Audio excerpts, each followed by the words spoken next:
they've got a perfect balance. Okay, calm yourselves down. All right, I've just had a 30-minute calm down period. I just had to just take a lot of deep breaths. I had to get on the phone with my therapist. Chris Froome just dropped the most real world tour rider, pro bike rider, bike review you've ever seen, I've ever seen, and you've ever seen. In 24 years of racing myself and also following racing, I've never ever heard a pro cyclist talk publicly on record about their bike like this. Now, let's get into it. Let me just fast forward to the parties, because first of all, he's talking about his bike. This is Chris Froome's channel, by the way. He's just started up. And this is going to cause a lot of uproar. And I've been telling us, I like this video because it's like, I told you so. Anyway, let's get to the part where Chris Froome talks about disc brake bikes. Wet, they work, they do the job. I'm not 100% sold on them yet myself. I've been using them, and I especially enjoy the maps. It's just so much detail, and it's easy to navigate. Definitely check it out if you're in the market for a head unit. Disc brakes. I'm not 100% sold on them yet myself. I've been using them for the last couple months. Performance. Look at this. There's a jump cut there. There's a jump cut there. Look at the smile on Chris Froome's face. He knows that this is what... Look at that cheeky Chris Froome smile. You know, a lot of riders are wanting to say this. A lot of team mechanics are wanting to say this. But they can't say it. But Chris Froome is Chris Froome. He is the top dog of cycling right now. All right? Chris Froome, there's no one more powerful in cycling than Chris Froome. You got Peter Sagan, marketing-wise, but it's Peter Sagan. Like, you know, it's Sagan for Sagan reasons, but Chris Froome is Chris Froome for pure performance. Chris Froome's the stage winner, the multiple Tour de France winner. So Chris Froome is the alpha of the alphas, all right? And second would be Peter Sagan. But yeah, so Chris Froome has that mad pull, but look at the honesty. But he knows that. You know, he's like come to the point in his career where he's like, you know, I'm good for money, and I'm just going to be real. This is the deal. Disc brakes suck. And let's get into it. Chris, man, we appreciate your real-world opinion on this subject. Thank you very much. Thank you very much. I've been using them for the last couple months. Performance-wise, they're great. I mean, always stop when I need to stop. Dry, wet, they work. They do the job. They do what they're meant to do. The downsides to disc brakes: the constant rubbing, the potential for mechanicals, the overheating, the discs becoming a bit warped when you're on a descent for longer than sort of 5-10 minutes of constant braking.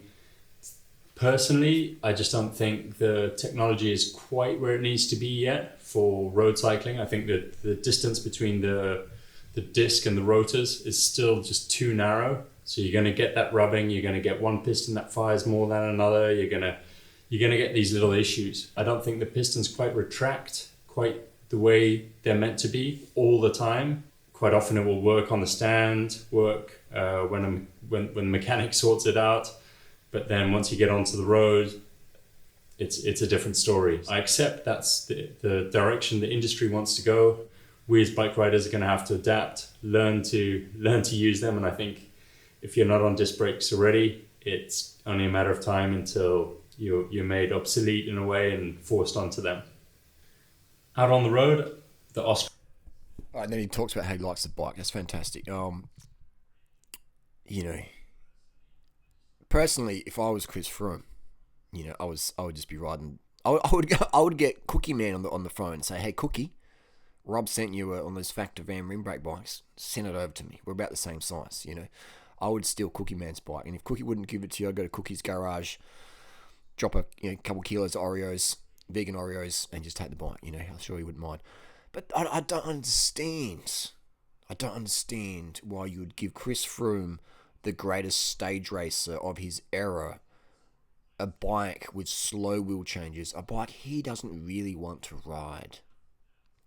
And you're doing it just for marketing purposes. It doesn't make sense. I would rather Chris Froome win the Tour de France or get a better position than to be stuck with a slow wheel change or a bike he's not really passionate about riding.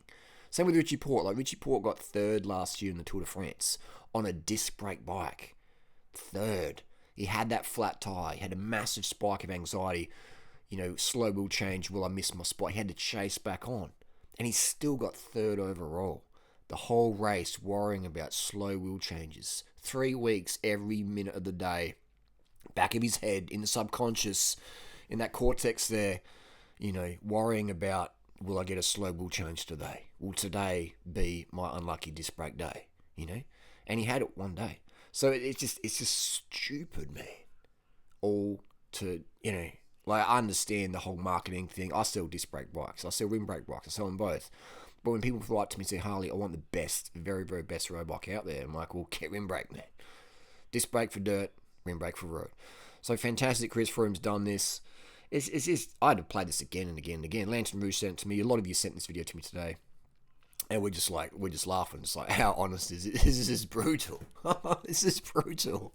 Like, I'm looking forward to the storm, this transparency and honesty that Chris Froome's brought to the table. I'm looking forward to the storm. I'm looking forward to Cycling Tips going, I'm looking forward to the Cycling News Forum exploding, and I'm looking forward to people's responses to Chris Froome's honesty here, and hopefully people can appreciate that genuine honesty here, where Chris Froome has a bit of freedom to talk about something that is a hot topic, rim versus disc in the road world. And guys like Chris Froome have got crazy. I've ridden with Chris Froome a few times here in Adelaide, 100 plus K rides or whatever, and these guys have got skill. I remember we got one climb, we got to the top of the climb, and then there was kerosene in the car, and it was a Subaru, and then it was Garrett and Chris, and they collided into each other. They bounced into each other, going down this start of this hill because they thought they were going to go left or right. So they collided with each other. Most riders would have crashed, and these guys just bounced off each other. Almost nothing was said. It was just part and parcel of this moment. So the skill level these guys have, is a big reason that Chris Froome had his nasty crash, because you take big risks when you have a big skill level. So these guys don't need disc brakes. It's insane.